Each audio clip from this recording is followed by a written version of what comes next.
Good morning and welcome to Pew's event on small businesses, jobs, and Philadelphia's road to an inclusive recovery, presented in partnership with the Philadelphia Inquirer.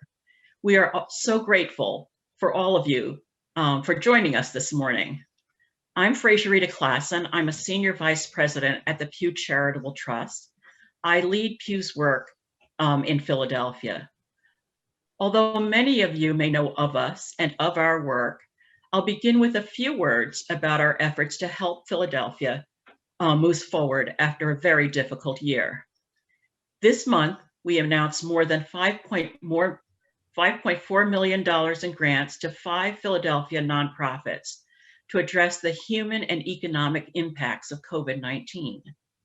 That amount includes $4 million to benefit state trusts to help them double the number of Philadelphians they connect to public benefits programs. And we will continue to build on our long-standing support to local social service nonprofits that help residents face complex challenges, lead healthy and stable lives. The recent grants I mentioned also included funding for the Philadelphia Zoo and Visit Philadelphia, key institutions that are examples of Pew support for organizations that will help support the recovery and make our city a more vibrant place to live and visit. And along those lines, we also continue to support our arts and culture community through the Pew Center for Arts and Heritage. This year, the center is focusing its grant making to help local arts and culture nonprofits emerged from the pandemic as more durable and sustainable organizations. In addition to our philanthropic investments, we conduct research and host events such as this one to help address important issues facing Philadelphia.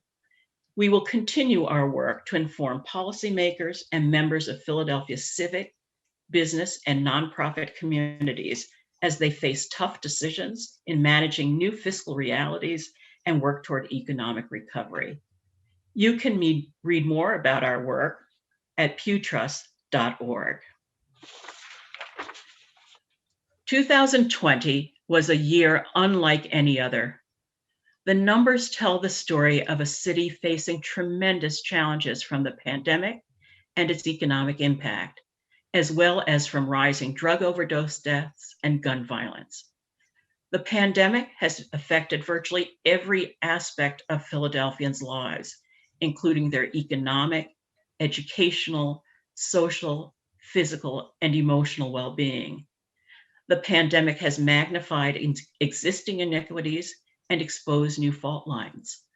For example, Pew's poll of local residents last summer found that Black and Hispanic Philadelphians were 2 and 3 times more likely than whites, respectively, to lose jobs and income, and to know someone who had died from the coronavirus. COVID-19 ravaged the city in other ways as well. Drug overdose deaths, which were already historically high, rose to record levels.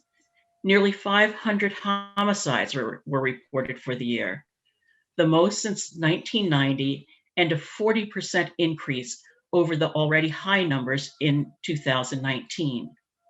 Unemployment more than tripled from 5.9% in February to 18% in June, averaging 12.2% over the year. These are incredibly sobering numbers, and though a recovery will come, the months and years ahead will determine what kind of Philadelphia emerges. I am hopeful. We are an incredibly resilient city with a long and storied history, and I continue to witness the incredible strength, compassion, dedication, and resourcefulness of our residents.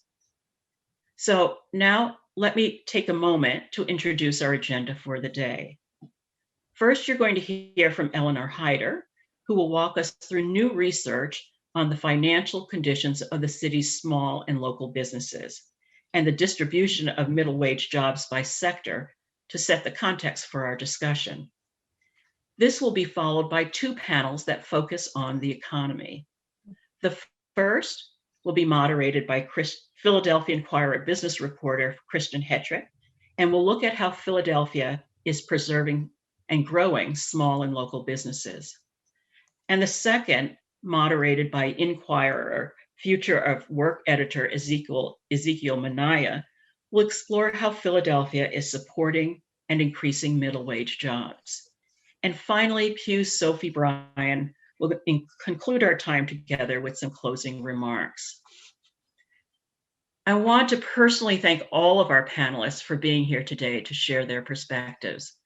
I particularly want to thank Zeke and Christian and the Inquirer for their great partnership. Now, just a few more housekeeping items.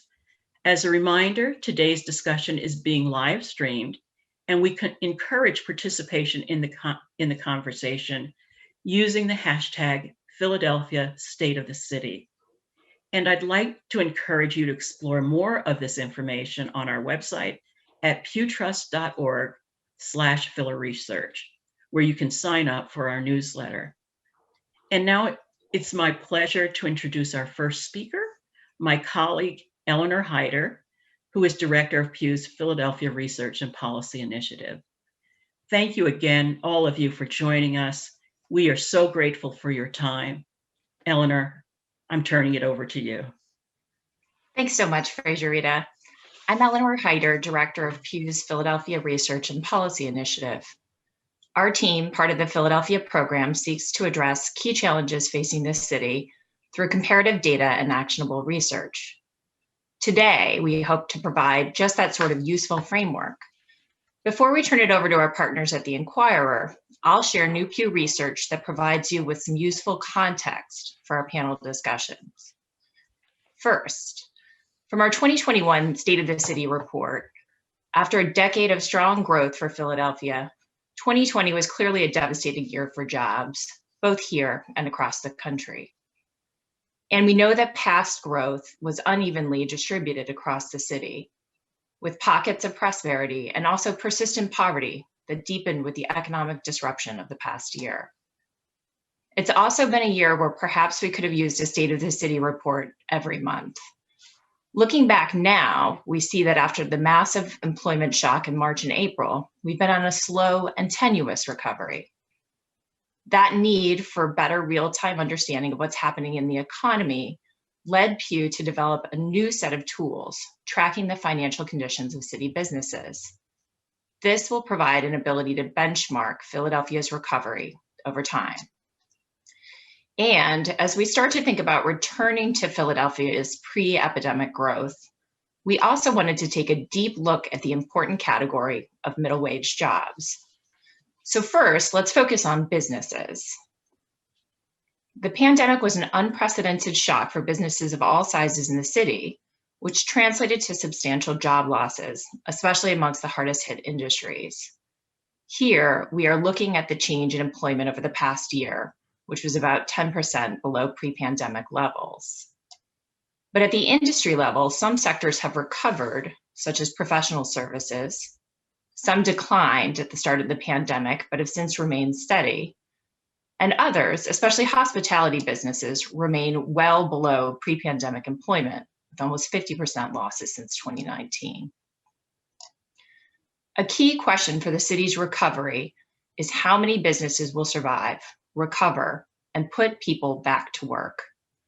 To further understand business conditions, Pew acquired credit data from Experian Credit Bureau. This assessment is based on combined measures of financial health data for individual businesses, where a lower score means higher risk. Here, we're looking at the overall business failure risk in the economy. On first glance, things actually look better than we feared. This relatively stable picture mirrors that of other national research from the Urban Institute, which also found that business finances weathered the pandemic. While a somewhat surprising finding, it's likely that relief programs from federal, state, and local governments worked. They helped businesses stay afloat, even when those same businesses may have cut jobs. And since the pandemic's toll and government relief were unevenly experienced, this tool also allows you to drill down deeper by sector and by neighborhood. To go back to those three industries we just looked at, Professional services businesses got stronger with a small increase in financial rating. Healthcare businesses saw a much bigger increase in their average financial rating. And finally, we can look at hotels and food service businesses, which started low and stayed low. There's more to this than industry variation. Here, we're just looking at small businesses, which are those with between 10 and 99 employees, and we see relatively good financial health. But then when we drill down to micro businesses, those with under 10 employees, we see a much more precarious risk rating. As a final way of looking at this data, we can monitor at the neighborhood level. This is a snapshot of current risk ratings by zip code for all businesses on the left and micro businesses only on the right. We care a lot about micro businesses because these are often the lifeblood of neighborhoods and commercial corridors. Here, we can see some concerning weaknesses in that segment. Through this new public tool, policymakers will have timely feedback on the state of business recovery, beyond stabilizing our small businesses. The next question for the recovery is what we want growth to look like. City leaders prioritize middle wage jobs since they've traditionally been available to those without a college degree. This is especially important in Philadelphia, where only 30% have a BA. To establish middle wage for Philadelphia workers, we looked at the total distribution of wages in the city and just defined a range 20% above and below the median. The result was jobs that pay about $18 to $28 an hour, with a median value of $23 an hour. This range is also consistent with household living wage estimates based on the cost of basic needs like food, childcare, and housing. What we're looking at here are all individual wage earners who work in Philadelphia, or 23% of all workers in the city. Unsurprisingly for most of us, the two largest sectors with middle wage jobs are healthcare and education. But if you look at the percentages here, we can also see the industries that are disproportionately middle wage. So we see, for example, that education, public administration, and transportation and warehousing employ more middle wage workers, while professional services and food services are two industries that employ fewer middle wage workers. Some examples of the most common middle wage jobs we see are teachers, customer service representatives, truck drivers, nursing assistants. Then we looked at how these jobs have changed over time. Here we have all industries in order of the total change in number of middle wage workers. Despite overall job growth in the 2010s, the worrisome finding is we have seen almost no net change in the number of middle wage jobs in Philadelphia. Instead, what we have seen is a job shift. Fewer middle wage workers in manufacturing and finance and insurance, which are offset by growth in middle wage workers in education, construction, and public administration. Importantly, these trends in Philadelphia do not mirror broader industry trends. The dark bars here are the changes in numbers of non-middle wage workers. If you look toward the bottom here, middle wage employment actually decreased in our two biggest growth sectors. Professional and scientific services instead added high wage jobs, and healthcare and social assistance services grew on both ends, low wage and high wage jobs. Finally, we looked at who these workers are. For the most part, middle wage workers' demographics resemble those of people working in the city as a whole. But within industries, middle wage jobs are unevenly distributed. There are a few findings I'd like to highlight. Black workers are slightly disproportionately middle wage, with large numbers employed in healthcare, public administration, and transportation and warehousing. But over time, the total number of Black wage earners have been decreasing. Much of the change in the composition of middle wage workers over the past 10 years has been a shift from workers with less than a college degree to those with a bachelor's degree or higher, with the notable exception of the construction industry. But middle wage jobs in that industry remain predominantly held by white workers. And finally, women are slightly overrepresented among middle wage earners, especially in healthcare and social assistance and educational services. Over the period we looked at, education was a growth industry for middle wage jobs, and women increasingly had middle wage jobs in the growing industry of transportation and warehousing. With that context, we have two excellent panels of experts to help us dig in further to address the questions that these findings raise for small businesses, jobs, and Philadelphia's path to an inclusive recovery. Thanks so much to our fantastic partners from the Philadelphia Inquirer. I'm pleased to pass the microphone over to Christian Hetrick, who will moderate the next discussion. Thanks, Christian. Thank you, Eleanor. So now we have a panel on small businesses. We have Della Clark, the president and CEO of the Enterprise Center. We have Michael Rashid, the Commerce Director for the City of Philadelphia. And we have Rick Sauer, Executive Director for the Philadelphia Association of Community Development Corporations. So let's start with Rick. When we look at the financial data that Eleanor just outlined, we see a lot of variation. Some businesses struggling, some holding on, some in a stronger position than before. What are you seeing in the commercial corridors? Are some businesses and corridors harder hit than others? Thanks for the introduction, Christian, and it's a pleasure to be on the panel this morning, especially with Della and Mike. I just want to start off by saying that we believe that everyone deserves to live, work, and thrive in a neighborhood that offers an excellent quality of life. And this is the basis of an equitable Philadelphia. But there can't be an equitable Philadelphia without strong neighborhood commercial corridors that foster opportunities for Black, immigrant, and other people of color-owned businesses so they can thrive and build family wealth and give residents access to groceries, clothing, food, or other personal care services in their own backyards. In response to your question, and I think as Sophie just showed us, while the failure of small businesses overall is up during the pandemic, the failure of micro businesses, which predominate on many neighborhood commercial corridors, is even higher. And as the charts and maps show, the success of businesses during the pandemic has also varied greatly by sector as well as by neighborhood geography.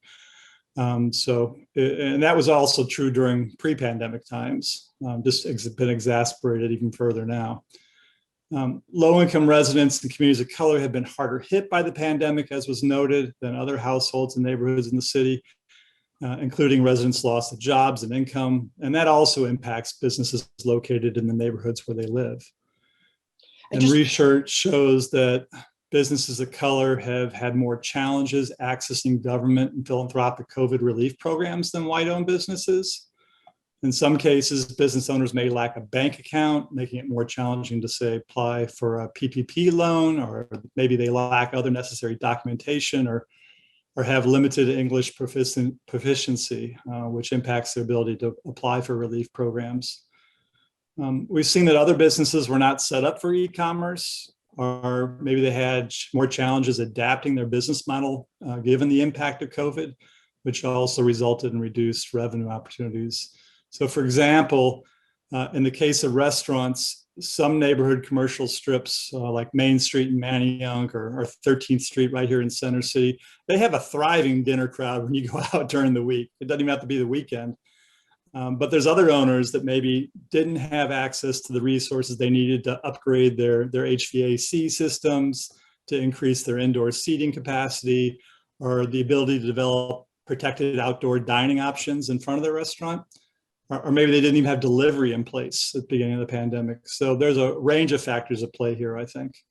That's a great overview, Rick. I want to bring in Della now. Della, what are you seeing across your network? Which businesses need the most help, and what are some possible solutions to give them that? Thank you, Christian, and I'm honored also to be part of this esteemed panel today, and I want to thank Pew. Keep in mind that the lenses in which I see Philadelphia and the economy is specifically on minority enterprises. And so as we think about that particular network, and all of them need help.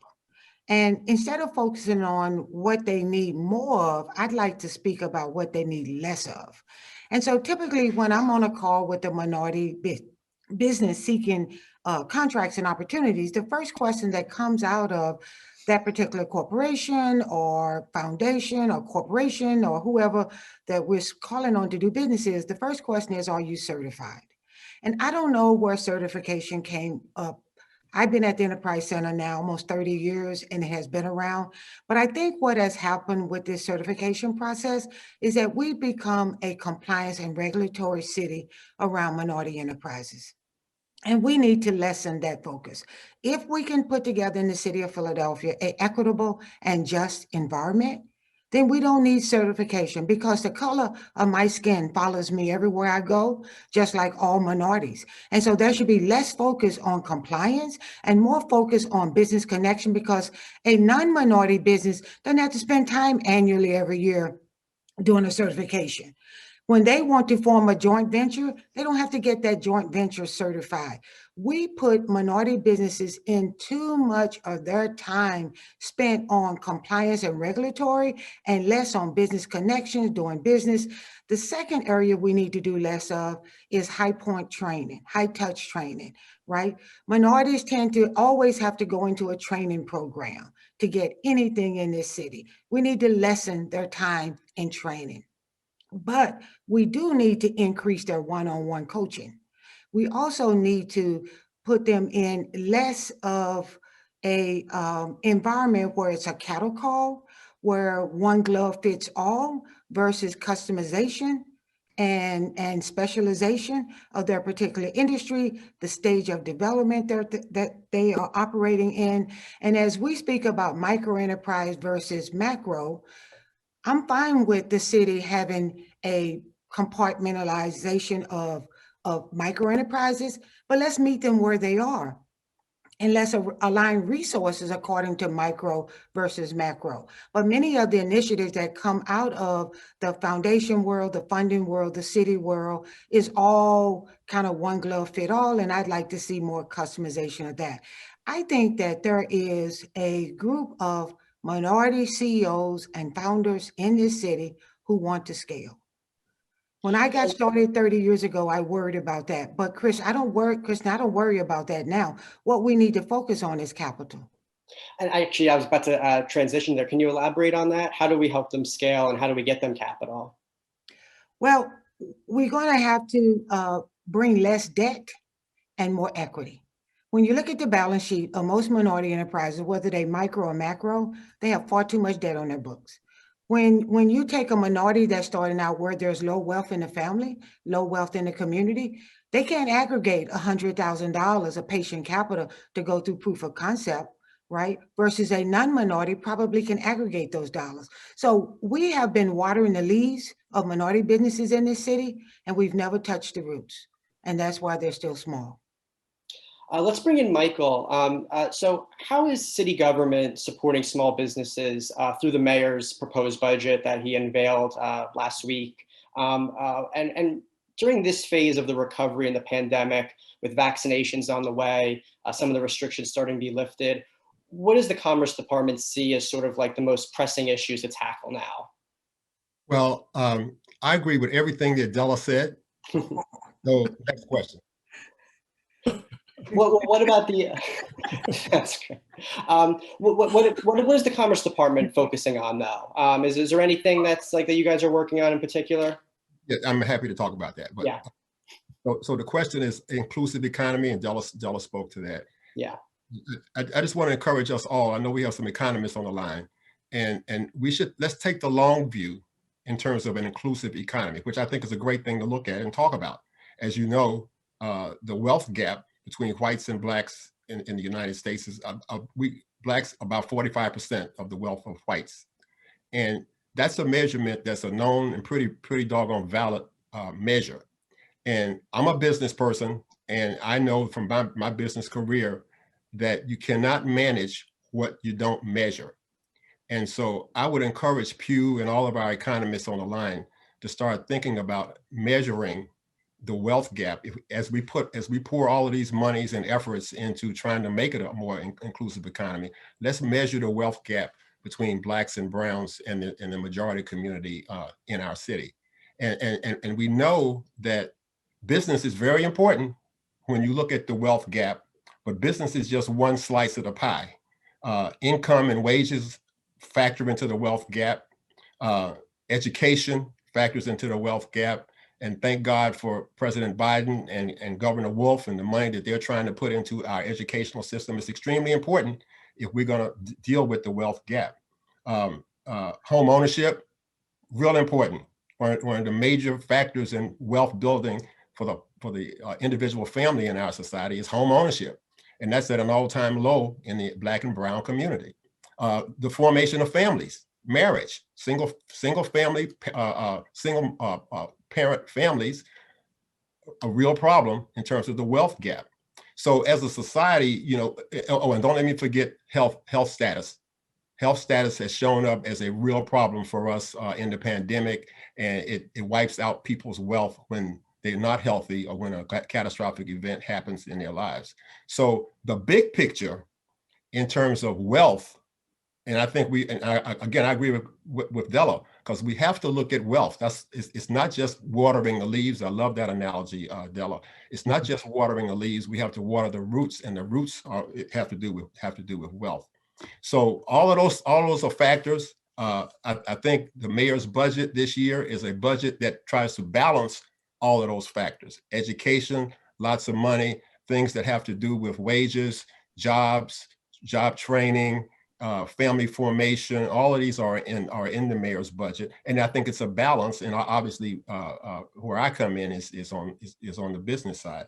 So the priorities that we have in the Commerce Department, first of all, you know, you have to look at home. You have to start where you are, and I think one of our major priorities is to improve what we call our business process operation.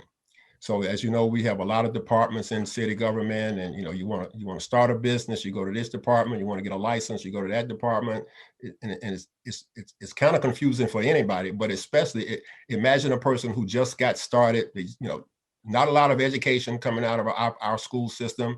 They really have a dream, and they make a phone call. You know, to they call 311, and they're given all this information, and they go to the departments. It could take a long time, and people have done studies in terms of, you know, the ease of doing business and starting a business in Philadelphia. So one of our first priorities is going to be to try to address that, and the mayor's budget funds us to create a business response unit, business response team with software and with people, so that we can do a better job. It's not going to happen overnight, but we expect to be able to be able to show measurable progress in that area. Della mentioned certification. I absolutely agree with Della. I'm telling you, I could stop if I could just say ditto Della. I mean, like I told Della, I'm on her team. We believe that the number of Black and brown businesses that are in our city that could take some of these contracts if they were certified is twice the number of businesses that are certified. We think that we only have about half the businesses who could take the business, but they're not certified, and most of them are not certified because they look at the paperwork and they say, I don't have time for that. I got to run my business. Yeah, it's way too complicated. So we're going to try this year. We support the agencies that do certification, and we're going to try to. It's good to have an independent agency doing certification, but we're going to try to make the same arguments that Della's making and I'm making, and try to help those folks to simplify the certification. And again, I love her arguments. The majority of people, they don't have to get certified to be white or whatever. They just build relationships, and you can hopefully get a contract. So we're going to do that. So Commerce has traditionally funded a lot of organizations that provide technical assistance. I could start naming them, but it's too many to name. We're going to amplify our support to those organizations. I think they were very helpful in the PPP process. They were very helpful in some of the restaurant grants that came out. They're going to be extremely important with the ARP and the infrastructure dollars that's coming down from Washington. They're going to be extremely important in helping people, because a lot of these monies, just like the PPP, will be applied directly to the federal government. And there will be paperwork, there will be accounting challenges. And I was talking to our councilwoman who's on the line with us today about that. And every accountant, every small business accountant who serves that small business very well is not necessarily cognizant of what it takes to fill out an SBA form for an EDI or PPP or whatever kind of support that they have. So that's one thing that we're going to be doing, is we're going to be supporting our especially folks on our business quarter in applying for all of these monies that's coming down the pike. More money for that, never enough money, but more money for that. As you know, major improvements are needed to combat long-term disinvestment in our commercial quarters, in terms of streets, in terms of storefronts, in terms of things like that. Our friends who have business improvement districts are able to levy an assessment on every business in their business improvement district, $100 a month, $1,000 a year, whatever, to sort of keep the street, keep the outside looking good, decorated Christmas time, decorated at Thanksgiving time, clean the streets and all of that. Our businesses in the commercial quarters, especially Black and brown, they can't afford to pay another $1,000 a year to an association. So the city has to step in, and the appearance of a commercial quarter is extremely important to customers. People don't want to go into a commercial quarter where it doesn't look good, where there's trash on the street. And so we're going to continue to put money into the taking care of business program and other street improvements that we have done. Also, the security camera program that I think is a very important program. It needs to be selectively used, but I think it's a very important program because safety is very important. Customers don't want to go into an area where they don't feel safe. And I think the security cameras will help everybody feel better there.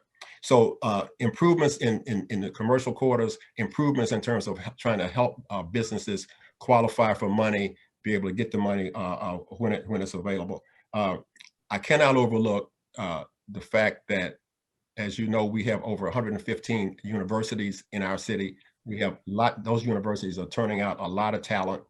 Philadelphia is hot. We can beat up on Philadelphia, but Philadelphia is hot in terms of the eds, in terms of the meds.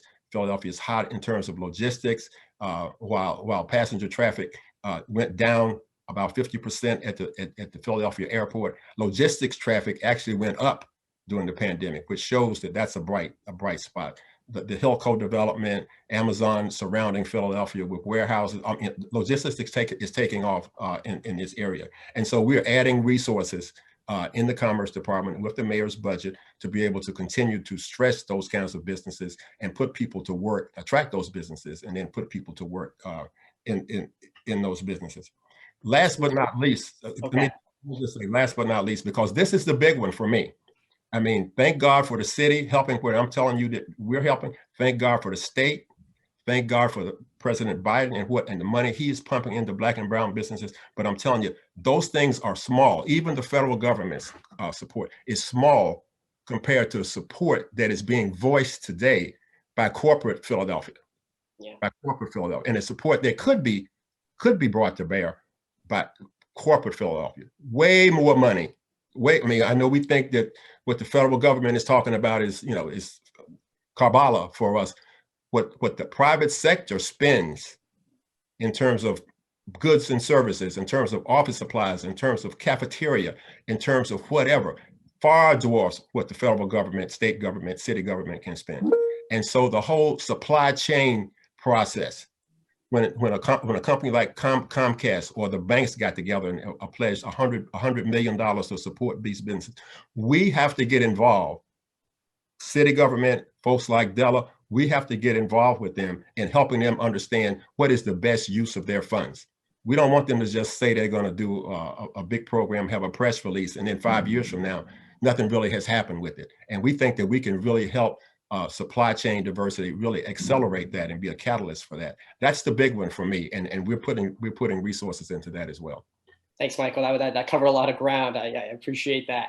I kind of want to go around the horn now on this next question, which is I imagine that the pandemic has sort of presented sort of an unprecedented challenge for support organizations like yourselves that help small businesses, and some gaps may have been revealed, forcing you maybe to reassess how you help businesses.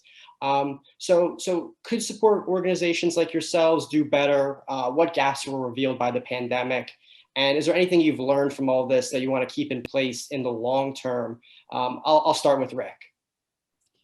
I think it's been a learning process for all of us, whether you're talking about the city or banks and community development financial institutions, business technical assistance providers that Mike mentioned, as well as commercial corridor managers at our member organizations. We meet with the Commerce Department staff and list staff on a regular basis to discuss strategies, try to coordinate our efforts to support small businesses and commercial corridor revitalization efforts. And there's certainly a need for greater resiliency planning to be able to respond to challenges in the future. So we're not caught in the same situation again. So for example, many of the commercial corridor managers at our member community development corporations realized early on during the pandemic that they didn't always have personal contact information for all the businesses on their corridors. And given that businesses closed really abruptly when COVID restrictions hit, they couldn't just walk into the store, maybe like they would normally would, and let the owner know about the available resources and relief programs that were out there. So gathering that information and keeping it up to date is critical, I think. Also, language access and translation services have been a huge issue for assisting a number of businesses during the pandemic. Whether that's the ability to conduct effective outreach to make them aware of resources, the availability of relief program applications in a range of languages that cover all the different business owners in the city, or the availability of TA providers who can converse with owners who don't speak English as their primary language. And while this is not a brand new issue, it certainly was exacerbated by the pandemic, I think. And Della, any lessons learned, I guess, from the Enterprise Center? Yes, well, first of all, we learned that a hybrid model, it really works well, right? Because we'd always had a place-based strategy. Any kind of webinar, any kind of activity was more in person. But as a result of the pandemic, we had to quickly shift to an online platform. And we found that the participation went up over 50%. We would normally have an event at the Enterprise Center. We would get 200 registration, but only have 75 show up. We found that having 200 register online, we probably had 150, 180 show up. So we think that once we come out of this pandemic, we will maintain a hybrid model because it has been far more effective because people's lives are busy now, so it has worked. The second thing that I want to say is that we never had the opportunity to shut down. Once the federal government and the city started to roll out these grant programs, we found out that many of our clients, when the application said you had to upload, they know what upload meant. They didn't have high-speed scanner to scan in an application or their financial statement. So we opened up our doors. We were there for the small businesses to come to the Enterprise Center, and we would upload their documents for them in order for them to apply for money. So we have been very responsive to meet the needs of our clients. And Michael, anything at the Commerce Department that you guys are obviously sort of in crisis mode, trying to do these things on the fly? Anything that you guys did that you think you may keep now going forward? As you know, we work very closely with PIDC, that's our partner, which has administered a lot of funds going out to small businesses. And so what they're telling us that really helped them out was, first of all, this was an aha, realizing how many people were not tax compliant. And not being tax compliant, you really put yourself out of the game. So really trying to, got to try to help people realize, you got to get in the system. You got to get in the system, and you got to get some help if you need it to get into the system. The second thing is that what PIDC encouraged us to do, and they did it very well, was to stop lumping together MBE and WBE firms. We have the technology to slice and dice those categories. We want to help WBEs, we want to help MBEs, but we can do a lot better job if we understand who is who. And that's going to play a part in our certification process going forward, and just in terms of grants and things like that. That was a big learning for us. And just for our viewers who may not know, MBE, Minority Business Enterprise, and WBE, Women Business Enterprise. So back to Della, the Enterprise Center was particularly involved in connecting Black and Brown-owned businesses to the federal Paycheck Protection Program, which, as a lot of research has shown, was initially sort of unable to reach those businesses. And so given your kind of direct work in this area, why did the program initially fail to reach those businesses? And kind of similar to the last question, does any of the work you did there sort of outlast the PPP? Yes, the first round of PPP, SBA was building the plane and flying it at the same time. So they were just like all of us who were certified to process PPPs. And what we recognize is that our focus as the Enterprise Center the first time around was on the larger businesses because the guidelines was more geared toward the larger firms. And the money went out the door, speed to market. And so the small businesses could not get ready for that capital fast enough. But what the Biden-Harris administration did in this second round was open up the door for smaller enterprises, sole proprietors, independent contractors. So to give the audience a sense, in round one, we only did approximately 31 applications, but the dollar value of those 31 is exactly the same for round two, except round two, we've done over 1,000 applications.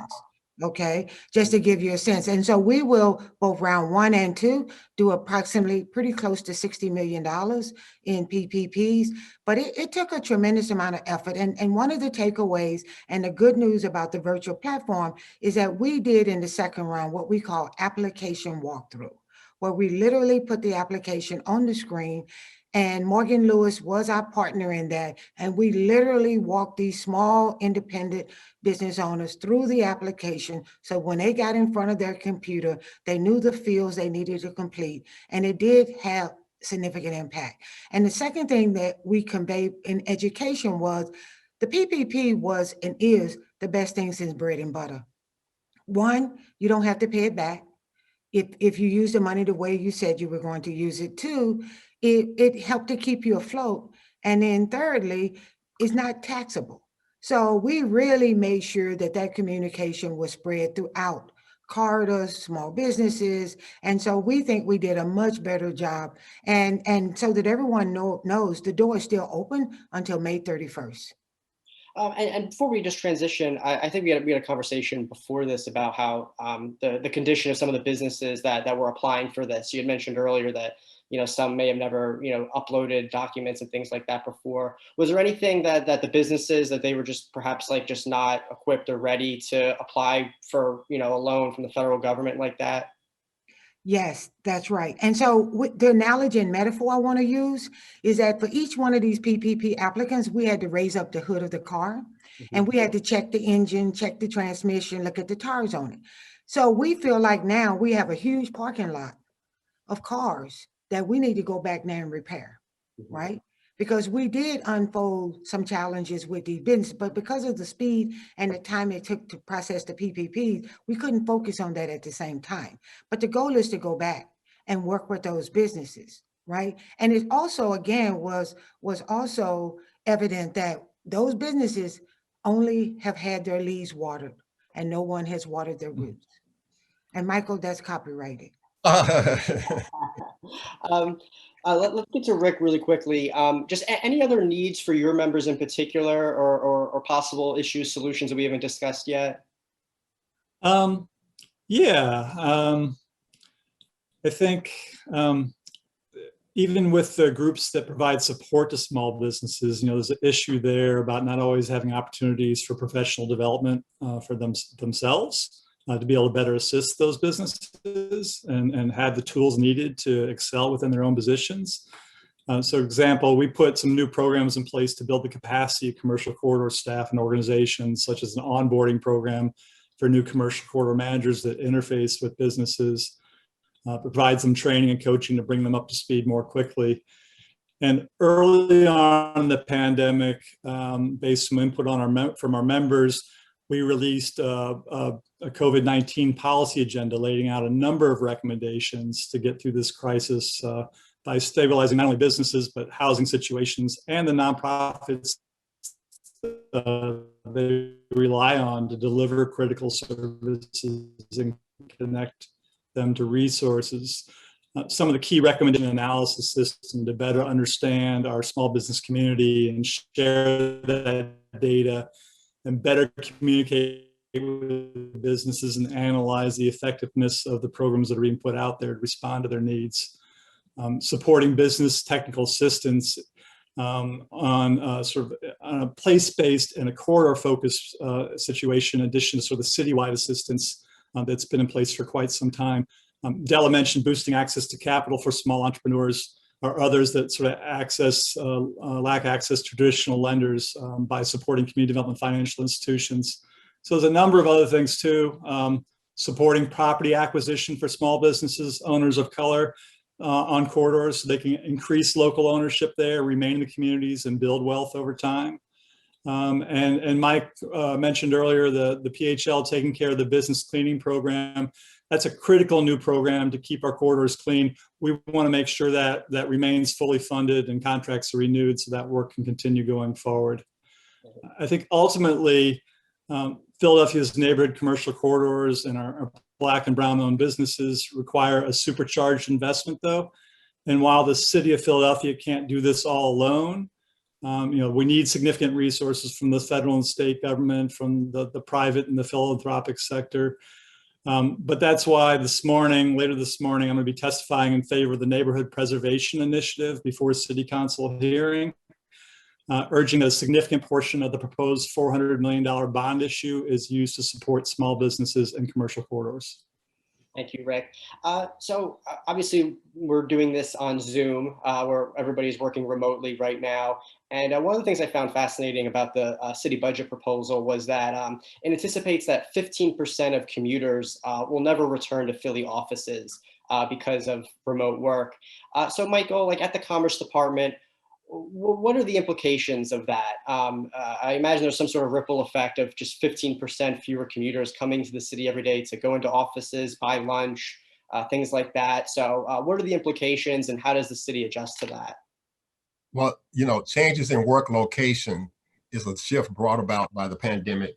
Mm-hmm. It has a tremendous economic impact on Philadelphia in a number of ways, including our finances. We face a looming wage tax shortfall, as we will probably lose some commuters. And in spite of the rise in vaccinations and the health and safety measures that are being put in place, we expect that many office workers will still continue to work from home and not come into the city. More than 13% of our general fund revenues are derived from the non-resident wage tax. When people stay at home, especially from stay-at-home orders, the commuters into Philly, they were directed to work from home by their employer and by their employers. When you work outside the city at the direction of your employer, the wage tax is no longer due. If it's just a perk or an option for a Philadelphia employee, then the tax remains due. Mm-hmm. During the pandemic, with widespread office closures or reductions to staff density, some employers changed payroll withholding to reflect not needing to remit the wage tax, which reduced current year collections to the city of Philadelphia. Commuters who have been working from home but have not yet had their withholding changed can request a refund either directly or their employer may seek one on their behalf.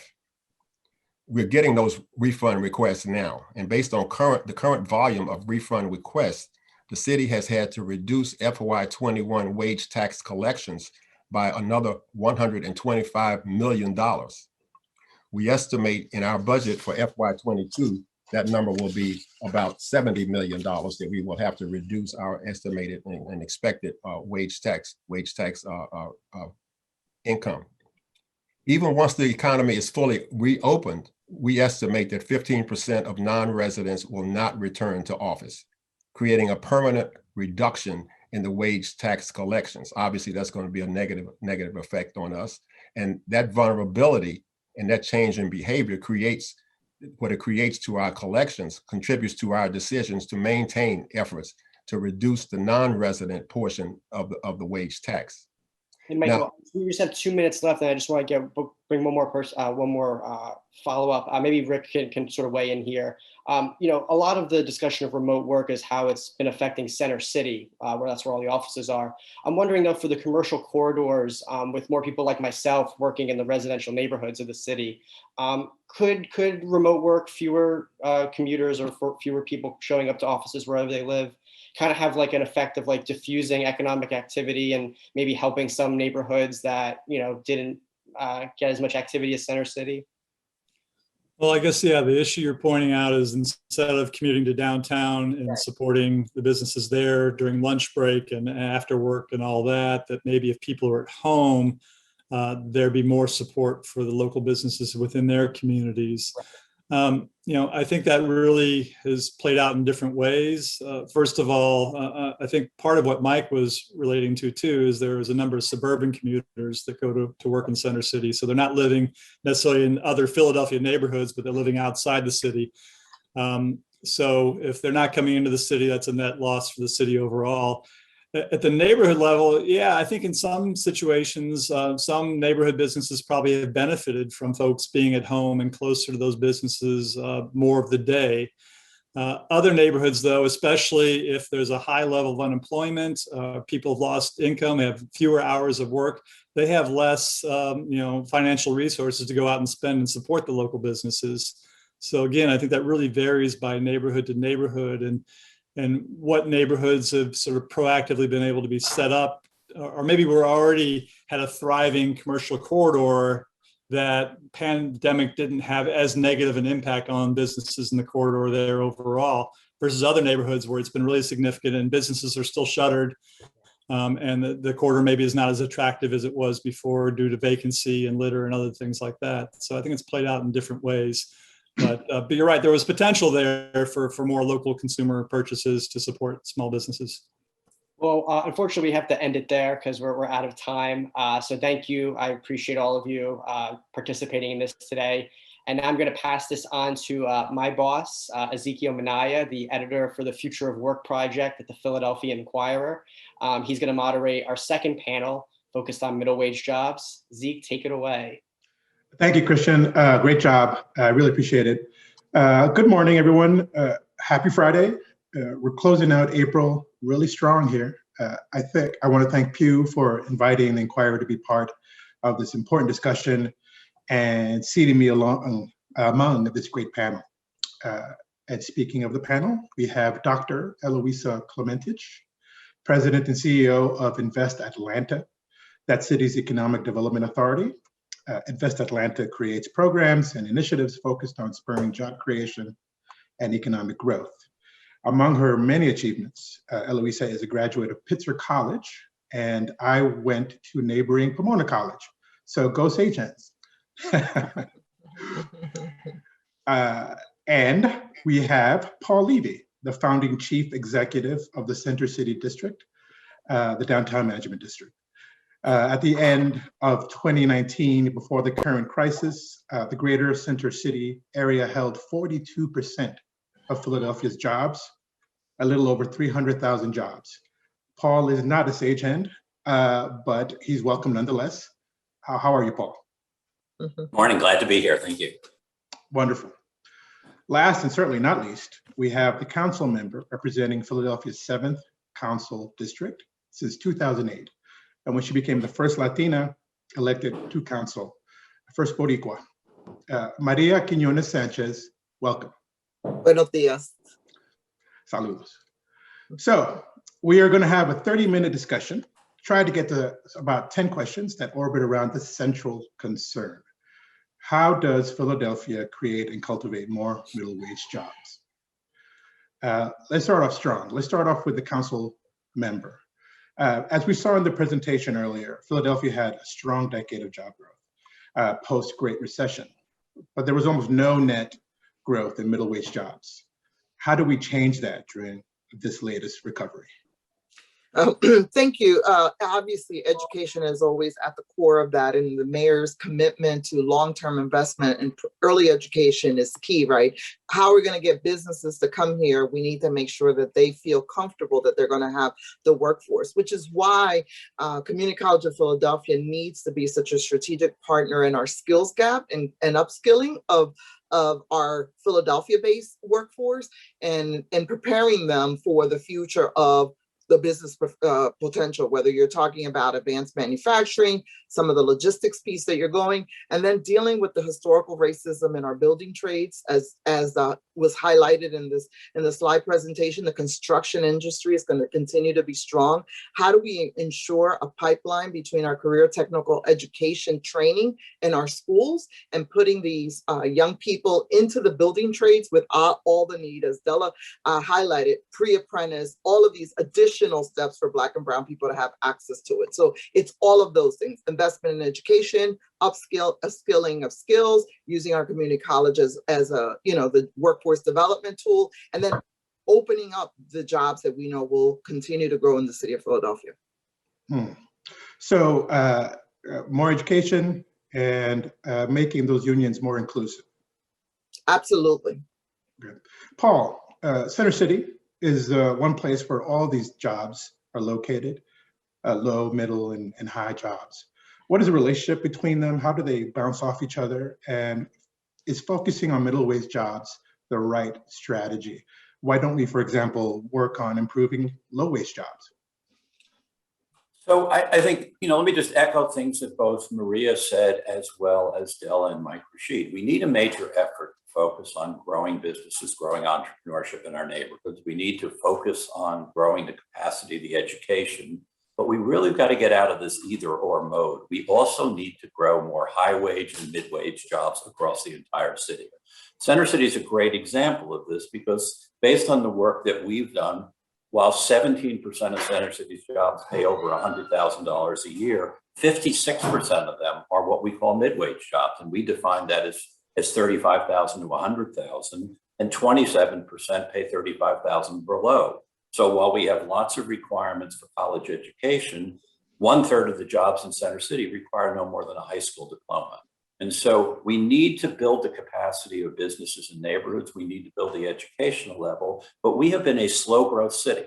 We have, out of the 25 largest American cities, we've grown jobs number 23, right? We have a low density of jobs, and what we've grown is only low wage jobs. So yes, we need to invest in education and training the capacity of our existing workers, but we are really lacking in jobs of all kinds in Philadelphia. So I think this is a moment where we move beyond, is it downtown or neighborhoods? Is it low income or upper income? We need a more dynamic, inclusive economy.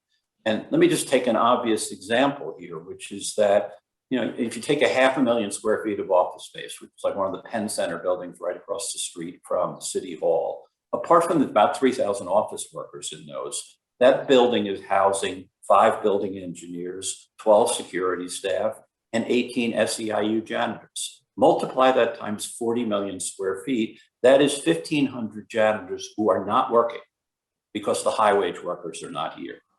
What has happened? Every office building is generating about 2,300 SEPTA riders. So the absence of high wage jobs, the absence of those people from the suburbs means a lack of janitors, a lack of security personnel, a lack of employment for SEPTA riders. It's the loss of business for restaurants and retailers. And so it's not an either or choice, it's a both and choice. And while I really appreciate the effort that Mike Rashid is putting into efforts, I think as leaders in this city, we should not passively accept a 15% non-return rate. I think we need to lead in bringing all our workers back from neighborhoods, from the region. That should be our goal here. I know Michael shares that goal, and I understand the prudence of budgeting, but we need to set a goal of 100% comeback. That's how we get success, and then much faster growth than we've had in the last 10 years. Eloisa, in Atlanta, you've made I'm sorry, go ahead. No, I was just going to say, yes, for us, I just put some perspective. The last 12 years really been a growth time for Atlanta. We've had over 60,000 jobs created that time. But what we're seeing in particular is that we're bringing in the high level jobs, but we're not doing such a great job on our middle wage jobs. And so that is why we have a mayor that's focused on a One Atlanta economic mobility strategy that's focused just on this segment of our population. So for us, to your question, I'd say we're doing not only what the council member mentioned, which is training, important, but we've done something really new. Beginning July 1st, we are going to merge the Invest Atlanta Economic Development and Community Development arm for the city with the Workforce arm. So Workforce Atlanta, which is our workforce agency, is going to now be part of this economic development driver. So for the first time, we are all going to align to that same North Star, and not only that, be measured for our success, and our metrics are all going to tie and shoot together. So I think that that is something I am very excited about. I think it'll be one of the first nationally, but now we will all be shooting and be held accountable to each other and each other's success. So that's the first. And the second thing we're doing is we're creating an incentive package so that we have an incentive to attract companies that specifically are going to hire that middle wage job, and we're going to hold them accountable to that. Thank you so much for that. So I'm just open this up to anyone who wants to jump in. Maybe start with the council member. Let's talk about Philadelphia's tax structure and business environment. What changes do you think we need to implement to attract industries that will bring with them middle wage jobs? And to Dr. Klemenich, what lessons can we draw from Atlanta? What's the interplay between attracting and growing industries and the business environment? So one of the things that we have to recognize is that our business structure is compared to New York, which is the financial capital of the world, Washington, D.C., which is the political capital of the world, and Detroit. Our tax structure, particularly for small businesses and for businesses to grow, is based on a net income tax that is 6.5%, that really creates challenges for the small businesses for startup purposes, for their ability to not, after the first year, they have to pay their first year and an estimated of the new year. And if you're hiding your net profits, then you're not going to be able to capitalize and expand. And the elimination of that tax, particularly when you look at 90% of the burden for small businesses and growth businesses, particularly Black and brown businesses, is on that net income tax.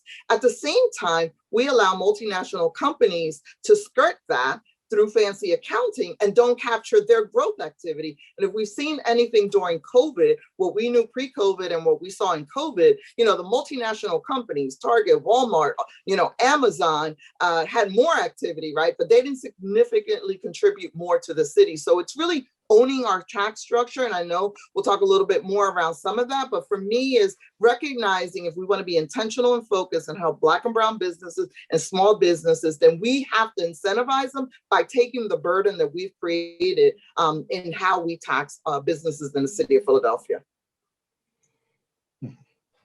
I jump in here very simply with the fact that Michael Rashid talked about the huge vulnerability we now have as a city that's wage tax dependent. Pew just put out a report last week that said the two cities that had the most devastating loss on their municipal budgets were Philadelphia and Detroit, the most reliant on wage tax. The city that had the least devastating impact was Boston, the most reliant on property tax. So we've known this for a very long time. We've had two tax commissions. This pandemic is the wake-up call that we need to shift our tax base. Let me just connect that to the fact that while we're talking about the absence of mid-wage jobs in the city of Philadelphia, that's not a problem in our surrounding counties. 62% of the jobs that were grown in the last decade in our surrounding counties were middle-wage jobs. Nationally, 52% of jobs in the largest American cities were mid-wage jobs. So Philadelphia is unique here. And so I would say to Maria's comment, yes, we need to benchmark ourselves against New York and Washington and Boston, but against our own suburbs. Move to the suburbs and there is no business income and receipts tax. Move to the suburbs and your wage tax goes from 3.8% to 1%. That's where we put ourselves at a competitive disadvantage. So we clearly need those revenues. The wage and business tax are incredibly important, but this is the wake-up moment to begin to make the transition to move away from a tax structure that's put us in a non-competitive situation. I just want to add to Paul's point, because I think it's important. It's really hard to ask citizens to pay more in property taxes on a broken system that people don't trust.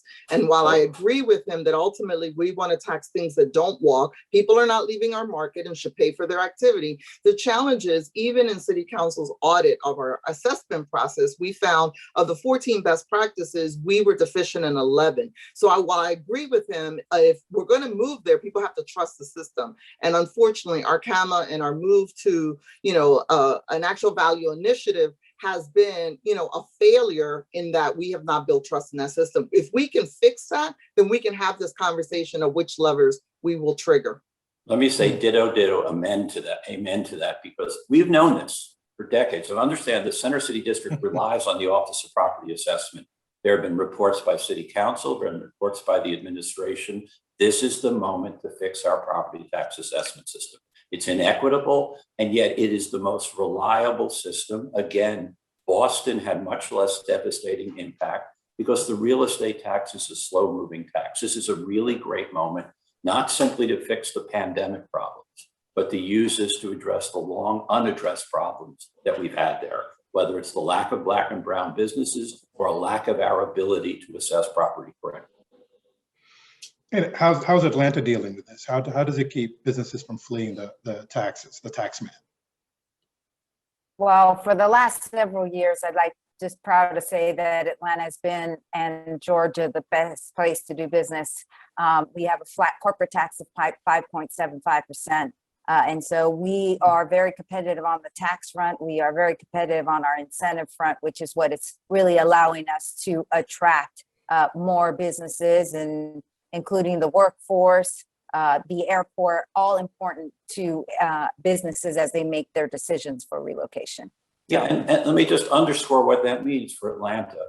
They have 24 businesses for every 1,000 residents. Philadelphia has 12 businesses for every 1,000 residents. So we are behind the 8 ball in terms of business density. Now you move to Black and brown businesses, and we have huge disparities there. So we have double disparities. We have a lack of business density in the city vis-a-vis our own suburbs. There are the greater business density in the suburbs than in the city. Atlanta's the reverse. The business density in their city is 140% times of the business density in their suburbs.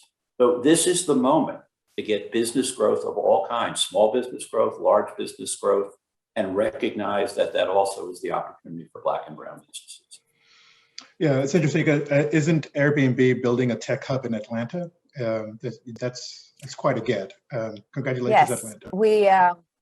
We got Microsoft is creating also their own new kind of Microsoft Center, and Airbnb announced as well. And we have a couple new announcements lined up. The challenge for Atlanta, that's all great, but now what we're having to deal with is we want to ensure that Atlantans can stay in the city. And so we're trying to do what we can to be proactive on the front end on displacement and being people feeling the pressure of what this is causing to everyday Atlantans that have been here for years. To Paul and the councilwoman, our labor market extends far beyond the city, with commuters in and out every day, at least before the pandemic. How focused should we be?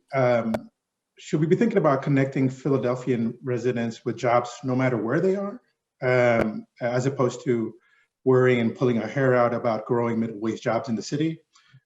What do you guys think? I think this is one of those areas where Paul is absolutely right. It's not either or, it's an and and an and and an and. We understand that we have a lot of businesses in the region, and we have to improve public access and public transit to those areas. But, why are they on the other side of our county line? We have to deal with that and bring them in. We believe, as Atlanta has experienced, that people want to be downtown. They want to be in places, that have the cultural attributes that we have in Center City. We need a great public the transit system and SEPTA. We need SEPTA to recover, but it's also, if we could only do a couple of things, we have to be more intentional about who we want to help. And if we're saying that we want this recovery to look different and feel different, then we can't just do a little bit of the same thing. We really have to be more intentional around, even for the instance of wage cuts. It's like, we've missed opportunities to support low wage workers around wage credits, right? And to build them up and move out of this, the biggest poorest city in the country. So, it's looking at all of those. And I think Paul is right. We've studied this. We know who pays. Businesses need predictability, right? And that's why Atlanta's tax, it's like, it's this no matter what you make.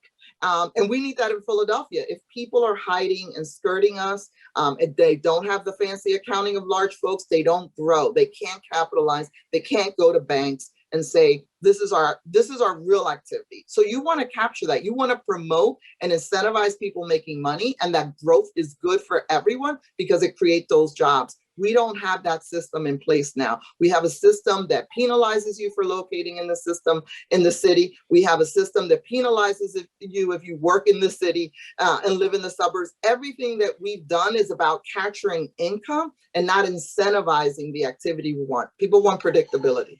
Yeah, let me just pick up on that. If you go to Maria's district, okay, 43% of the working residents in Maria's district are reverse commuting to the suburbs now, because that's where the family sustaining jobs are. So think about that. Maria's constituent is reverse commuting out to Montgomery County. They're paying a 3.8% wage tax to the city. They're working alongside of a peer who's paying 1% to Montgomery County. And by the way, the schools look like they're better in Montgomery County. That may not be fair. So we've created an incentive for the middle class to leave the city. We have a poverty problem, but we also have a problem of working class and middle class people leaving the city, which continues to leave only the poor in the city in many neighborhoods. So this is a moment. Again, we have to do this gradually. You can't throw a switch here. But getting our tax structure right, our job growth right, our investment in Black and brown businesses, our investment in job training, you don't often get $1.4 billion sent to you in the mail. This is a moment to use that strategically and well. And I'm really optimistic about the chance it creates for us, because we can stop arguing either or. It's either yours or mine. It's both and that's the moment we have. I just want to emphasize what Paul said. I totally agree. In Atlanta, it's not an either or, it's definitely an and. Not only do we got to grow companies that are currently in the city and we got to support them, but we continue to attract. So you'll hear the attraction, but you don't hear all the great work or all the work that we're doing to keep our local businesses strong and healthy. The other thing I would add is, for us, we've done some analysis. 70% of an individual's income is based on housing expenses and transportation. Now, this is pre-COVID when people were moving, because we're getting pretty wide now. People are having to live in the suburbs coming into the city. So if we wanted to make the highest impact we possibly can on an individual, it was to lower your transportation costs and to ensure affordable housing. And so we've got efforts in place now to promote TOD development, transit-oriented development. How do I get people to be able to take transit to their job or get the jobs where they live? And that's been another issue, because our job centers are north of a line, which is pretty much I-20, and individuals in middle wage are in the south. So that transportation connection is going to be key for Atlanta. Our friends at Pew in their data underscored a wide and growing demographic disparities in middle wage jobs. A lot of these industries have tended to be predominantly white, for example. And there's a shift from folks who don't have a college degree to folks with them. So the folks that don't have the degrees aren't getting these jobs as much anymore. How do we make sure that these jobs are as inclusive as possible once we get them? And how do we prepare more people for these jobs? Yeah, I talked about community college. I think community college should be free for everyone. definitely for our young people. I think increasing our access to high school students through dual admission programs that have been successful, so that high school seniors are in a college campus versus in a high school setting, and an opportunity to get their associate's degree as part of that process. And again, a workforce development core. Community college could really help us, whether, some of the industries that we've talked about that are growing, it's the preschool space that the mayor's committed to, but how we make sure that workforce, that the women who are taking care of other people's children, how are we improving their job skills and their ability to become better wage earners? Again, this doesn't happen by accident. We have to say, if we can't do it all, these are some of the things that are pivotal to us changing the trajectory and supporting Philadelphians in this rise. And as much as we want to talk about attracting, we always have to find that balance of how do we grow our own, so that people don't feel like the only place they'll progress is if they leave the city, right? That all boats rise together. And I think, again, and I hope that this recovery, as people talk about being inclusive, that they really create those spaces where they check themselves about what are we doing. Every business should be, what is my board of directors? What is my executive team? How do I debundle contracts and really provide access? You heard in the panel before that we've become a regulatory compliance, let's check off the box, and not connecting the dots around this is what we want. We can be intentional and we can be focused and unapologetic about the fact that equitable development doesn't happen if we don't provide supports and level out the playing field. And I would just add to that, sorry, just here in Atlanta, one of the things that we've done, and I've talked about how we use incentives to attract, and even we have an incentive to grow someone in the city. So you can get an incentive if you're currently in the city. What we've added to that is what we're calling an E3, and it's an equity statement, because we believe that equity has to be a shared responsibility. So for the first time, yeah, you're going to get our incentive, and we're going to welcome you with a great smile to Atlanta. But now we're going to say, we need you at the table with us for the shared responsibility and equity. So we are going to start driving these questions. So we connected the dots. This just happened earlier this year under Mayor Bottom's leadership, really pushing this idea about you can receive our incentive, we'll welcome you, but we're going to ask you, are you paying insurance for partners? Are you adding housing for your employees? These are the type of questions we're looking for that we've never had before. So I would definitely say I'd add that. And then, Councilmember, I couldn't agree with you more, but that is why this integration between work source and economics is going to be so key to our success in Atlanta, because our systems weren't talking to each other. So now if I'm attracting a company, guess what? I have WorkSource walking with me, because now they're going to see if I get that company, I know what jobs I need to skill people up. So when they start hiring, guess who they're going to hire? They're not going to need to bring people outside of Atlanta. They'll have people in Atlanta trained, ready to take those jobs. And guess what? I know who's on affordable housing because I've funded them. I'm going to call those people in those affordable housing units and say, do you know you qualify for training with WorkSource? We've never done that before. So that ability to cross-reference each other is going to be stronger than we've ever had before in our history. So how about it, my fellow Philadelphians? How are we that coordinated? Is industry talking to schools? Is transportation talking to industry? Or do we have that kind of mesh net? Look, there are huge advantages that a city like Atlanta has because they're growing and they're growing quickly. When you're growing, you can expand the pie and put together these connections. As a slow growth city, we spend too much time if you gain, I lose. So absolutely we can do that. But growth to me is the prime driver of success here, and clearly equitable growth. But you have a lot more wind at your back when you have an economy that's growing at 2 or 3% a year, not 1.2%, which is what we did. So I would just focus on growth makes all things possible. Yeah, and I'm encouraged by the Chamber of Commerce and some of the tables that and some of the discussions there that are happening around how are they helpful. But this is a leadership moment. This is about, the political will of the meds and eds, right? And those CEOs sitting down and saying, what else can we do? How do we stretch? This is about Commerce Department. One of the reasons why I'm excited about Michael Rashid is he comes from the Chamber of Commerce. He's been a CEO, right? And it's important that people driving these conversations have run a business, have met a payroll, have had to get loans. I think that's essential, but it is about everyone saying that they want to do this together and then being okay when everyone's in each other's lanes. To Paul's point, which is, when you start a conversation with picking winners and losers, as opposed to we all win, Center City has to thrive, and that is important to us. The neighborhoods have to thrive. So when we make an investment in the city, in Center City, it's like, that's what we need to do. And then when we make an investment in the neighborhoods, that's called an expense. We need to change that dynamic, and the people in the space need to say, we're going to stretch more. We're going to do things a little bit different. We're going to be more intentional around who we're helping. So I'm optimistic, cautiously optimistic, but it is a leadership moment of folks.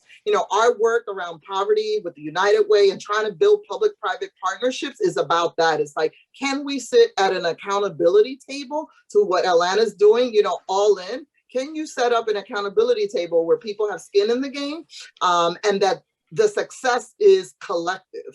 And that's going to take us a little bit more time. So we have 5 more minutes. It's a crying shame. This is a great discussion. So I'm going to toss these last 2 questions and just say dealer's choice. What is something that you wish I would have asked, or something you want to underscore, something that you want to really drive down on? Let's start with Paul.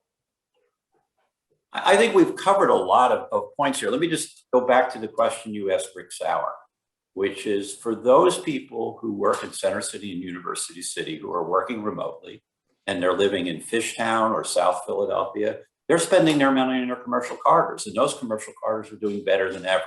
For those people who are on hourly wages who've been laid off, those commercial corridors are devastating. And so my point is interconnectivity. I mean, Maria just said this. It's not an either or choice. We get office workers back in Center City. We drive restaurants and retail. 25% of the workers in every single neighborhood are working downtown. So it interconnects the rest of the city. When people have wealth, they spend it in their neighborhoods. So thinking about the city as a whole and being impatient with our slow level of growth, being impatient with the fact that we have not grown enough family-sustaining jobs. Philadelphia only recently in the last decade got accustomed to what growth looks like. We had 50 years of job decline and population decline. We're now in a mode of adding people and adding jobs. It's time to do it faster, and it's time to do it better. Council member? Yeah, I think that's having that sense of urgency. Again, I think what Paul is right. It's sort of like you see the cranes up and all over, and you say, well, things are moving. Things are moving despite the fact that we have this focus, very targeted. Like the sense of urgency is now.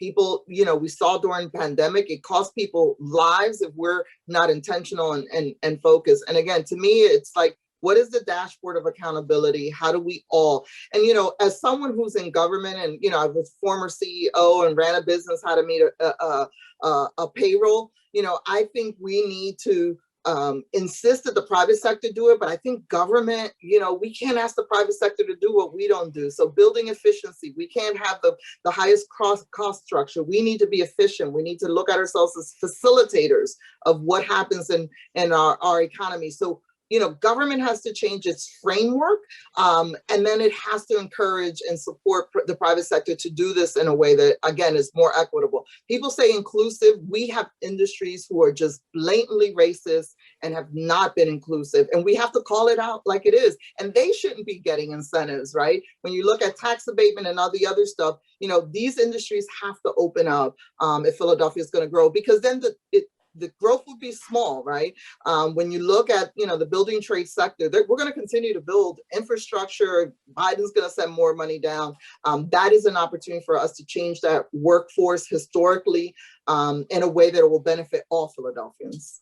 I'm sorry to jump back in again, but the one key thing that we all need to say is go get vaccinated. right? We prioritize people over 65 and we're at 55%. We're at 34% of people over 18. The counties are in the high 30%.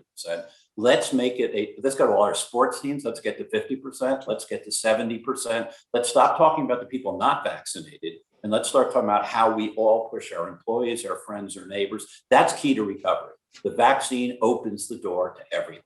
We're back in control to the extent we use it. And thank you, Paul. I do want to, sorry, I just got to jump in. I want to say, I just want to do what Paul said, which was, we are at a crossroads. We've got this opportunity, right? COVID allowed us to have a reset per se of what worked and what didn't. Let's just not go back to what used to be. Let's take this opportunity to do things different. This is like a nice clean. So 1, 2, you've got the American Recovery Act dollars coming. What are we going to do with those? And how are you going to push equity through those? And so not only use them for grants, but we've been thinking grants, how about permanent affordable commercial space? We talk about small businesses and what they need. We know they need financing, but for me, I have pressures of gentrification, of values coming up. So what are we doing to preserve affordable housing and commercial space? And that last one, I think you hit it on, council member. Technical assistance. Many of our Black and brown businesses did not apply for all of those grants that were available to them because they didn't have their paperwork in order. It took too long. How are we going to provide that technical assistance around them so when those opportunities come available, they're applying for those funding opportunities? Thank you. Well, we gave the final word to the newest honorary Philadelphian. Thank you so much for joining us. Yes. I want to toss the mic to Sophie Bryan, Senior Manager at Pew. Thanks so much. Thank you, Zeke. We titled this event, Philadelphia's Road to an Inclusive Recovery, in hopes that our panelists and moderators would help illuminate the path forward, shining a light on the policies, programs, and ways of working together that are needed for economic growth that builds community wealth and ensures benefits for all Philadelphians. I hope you'll agree that they did just that. Before we close, I want to lift up 2 themes from the discussions. First, the importance of recognizing the diversity of our small business sector and providing differential supports. As we heard from Della Clark, Rick Sauer, and Commerce Director Michael Rashid, there's no one-size-fits-all approach to supporting the formation, sustainability, and growth of Philadelphia's small businesses. For some, access to capital, city-funded grants or loans, or targeted tax incentives will fit a key need. For others, additional regulatory simplicity, streetscape improvements, or zoning changes would make a world of difference. And as Della, Rick, and Michael made clear, being able to match those supports to business needs turns on having access to reliable, real-time data about our local businesses. So as you might imagine, we are looking forward so much to rolling out Pew's new small business dashboard this summer. This online dynamic tool will let local policymakers and the general public track the financial condition of Philadelphia's businesses, drilling down by sector, by neighborhood, and by other factors. A second theme this morning was the importance of strategic collaboration, grounded in shared goals and clear allocation of responsibility between economic development stakeholders. Dr. Eloisa Clementich shared with us how Atlanta's mayor and its business and civic sectors aligned around a shared focus on integrating economic development with workforce development and pairing that with an explicit focus on equity. Reflecting on the data that Pew shared earlier about stagnation in the number of middle wage jobs in Philadelphia, despite a decade of employment growth, there surely are lessons that we can learn from Atlanta about incentivizing creation of higher wage job opportunities for our residents. And while Councilmember Quinones Sanchez and Paul Levy have differences of opinion about how to reform our local tax mix, they reinforce their shared perspective that inclusive growth for Philadelphia turns on both adding more jobs and ensuring our local residents have access to those jobs, and doing so through investments in education, skills development, and addressing systemic barriers to employment. Our panelists highlighted how investments in economic development require strong and vibrant civic partnerships to spur economic growth benefiting all residents. So with these themes in mind, we're going to continue our work over at Pew's Philadelphia Research and Policy Initiative to generate research and recommendations that inform local elected officials, our civic, business, and nonprofit sectors, and the general public as Philly walks down the road towards an inclusive recovery. We hope you'll stay in touch as we do so by signing up for our newsletter at pewtrusts.org/PhilaResearch. And finally, and far from least, a huge thank you to our esteemed panelists. These were such dynamic and engaging conversations. To Christian and Zeke for guiding us, to the Philadelphia Inquirer for its partnership, and to all of you for joining us this morning. Be well, get vaccinated, and we'll look forward to seeing you again soon. Thanks so very much.